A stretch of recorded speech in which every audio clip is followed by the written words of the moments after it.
I'm Jake Elwes, and I'm a new media video artist.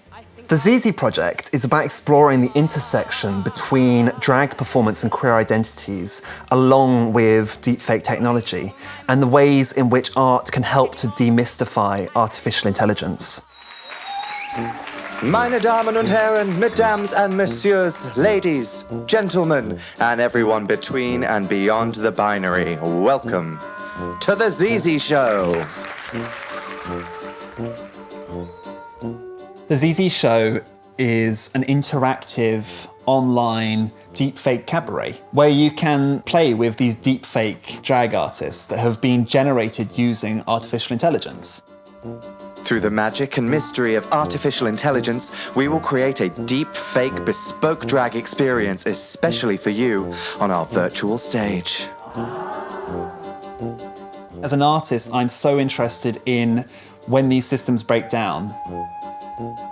I think there's a lot of poetry in seeing these algorithms not do what they were originally intended to do. And I thought this is a wonderful place to work with drag performers, because drag is about challenging society's notions around gender.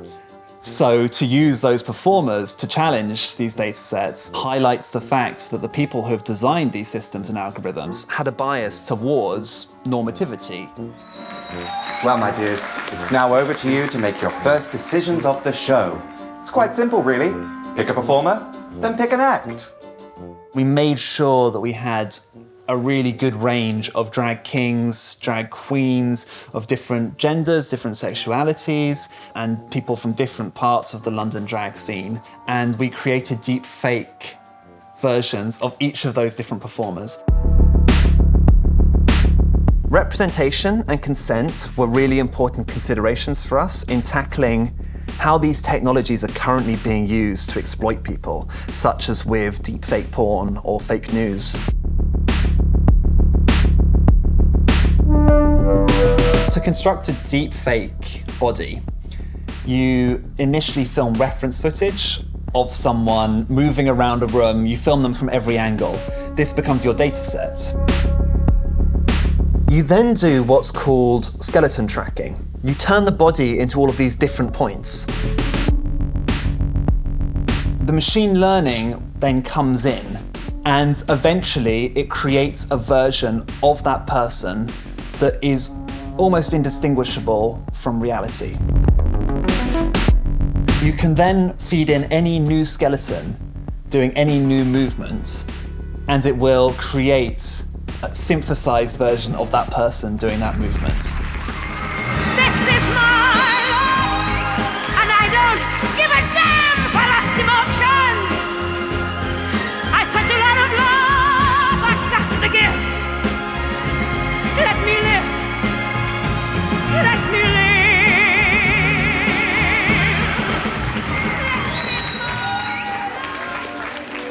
I guess something for me that's always been really important in my work is to think about ways of demystifying artificial intelligence.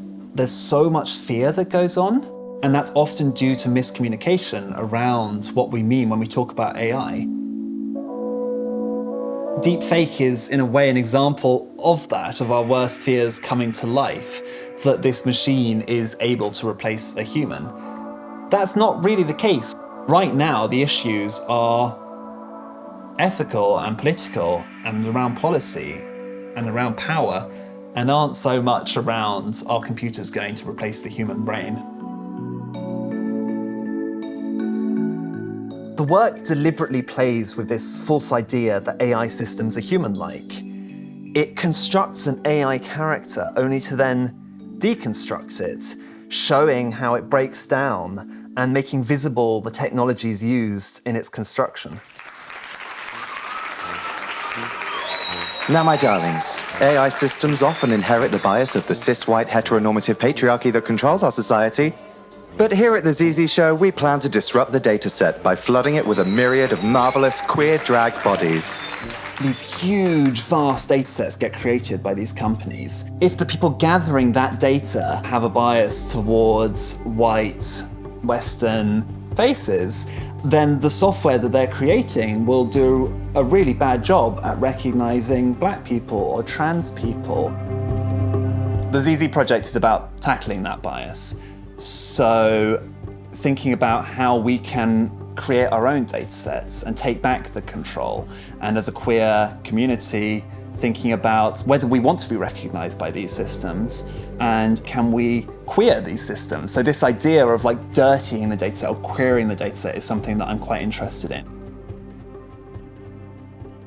So we are creating a political piece of work, but it's light-hearted and it's fun at its core.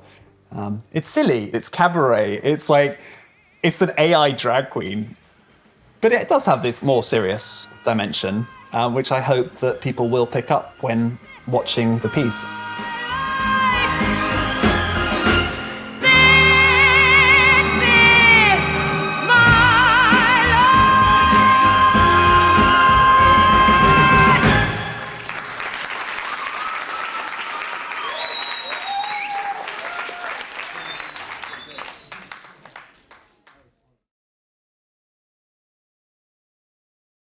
Hello, my darlings. My name is Me, the Drag Queen, and I would like to welcome you to the gorgeous and historic Royal Vauxhall Tavern here in London. I am joined by artist Jake Elwes, and we are about to have a very fascinating conversation.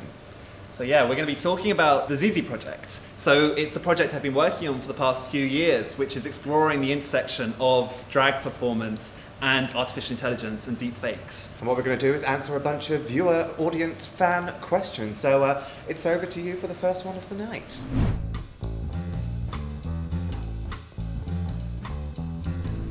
Where did the name Zizi come from? Oh, shall I take this one? Yeah, you do the boring bit of the name, and I'll do the funny bit. Okay. So the name Zizi came from a combination of the Z vector, which is how you control an interface with artificial intelligence, and the Z pronoun, which is gender neutral pronoun. It's also the French for Willy. What is it like seeing your resemblance perform in a style that isn't your own? I think one of the most enjoyable things is actually kind of where you start seeing the similarities. Like, you know, when my sister Lily Snatch Dragon, like, it's so clear that we've been working together for years and years and years and years. So it's nice to kind of see actually where these sort of things intersect, but then being controlled by Chio's body and his like incredible movement that he does as a king was sort of like mind-blowing, and it was just a whole like delightfully bizarre melting pot of stuff. When will it speak? Well, Siri and Alexa, right? It's gendered, and often we talk about the level of trust in relation to the gender which the AI assistant is. So, yeah, we were looking into doing a gender neutral voice, which would be really fantastic. And actually, there are some researchers working on this right now. I think there's Equal AI and Copenhagen Pride a few years ago created something called Q, which is an AI voice, but it's been trained on a data set of gender neutral and trans people. AI systems often fail trans people. Discuss. Discuss. It's not a question, just discuss it. Yeah, it's very true. It does. Especially for facial recognition. When people are on hormones and their face shape is changing and their voice is changing, often these things fail to recognize them. And I guess as we're using these things more and more to like access our bank accounts and all sorts of things, like obviously that's quite dangerous if it fails to recognize you. But yeah, I guess there's always that question of whether you want to be recognized. Can Zizi death drop? Ooh. She struggles, like me, getting up and down off the floor. When Caramel provided movement for the Zizi Show, she did a couple of dropping into the split moments and then a bit of floor routine. And then the AI generated people on top just kind of becoming these melted puddles on the floor. I think it really struggled as soon as the body started contorting out of the usual sort of like this into those strange floor-based positions. She couldn't cope with that, but it was enjoyable to watch. And like most drag acts, you know, getting down onto the floor isn't always pretty. Would you kai with AI me? I mean, I am a narcissist, so absolutely. Why are you doing this? He's terrible at painting. This is the only way to make art. I think, yeah, that. I mean, I'm really interested in the process itself. in like showing the materiality of these algorithms, of these processes, like trying to expose how this stuff is working. Because like we're all talking about AI loads, we're all talking about deepfakes. Like people don't really understand what goes into making a deepfake and what artificial intelligence actually means. So I'm really excited to kind of use it. And I think in a way that was where it made so much sense to pair it with drag.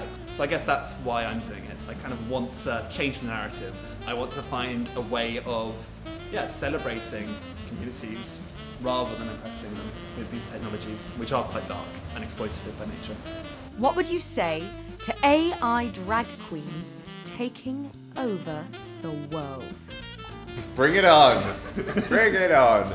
We've not been doing so well ourselves, have we? Like, the human race have had a long fucking time to get their shit together, and they are not really doing so. So maybe it is time that drag queen AI took over and ruled us all. I'm very much in the mindset that AI is not going to take over anytime soon, and actually the most interesting things happen when it's humans collaborating with these super sterile mathematical counting machines, and the creativity and the quirkiness and queerness of a drag performer kind of paired with these cool technologies makes something really interesting. We do all have this idea of like the Terminator, so yeah, I'd probably argue that it's not going to take over. Yeah. Why drag?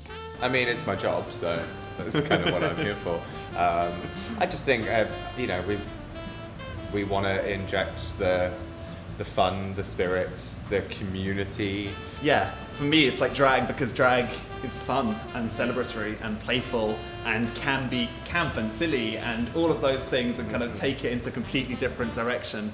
But also drag, for me, is often about challenging ideas and notions around gender and around normativity, and that is something that is generally lacking or completely overlooked by people building these systems. So That's why.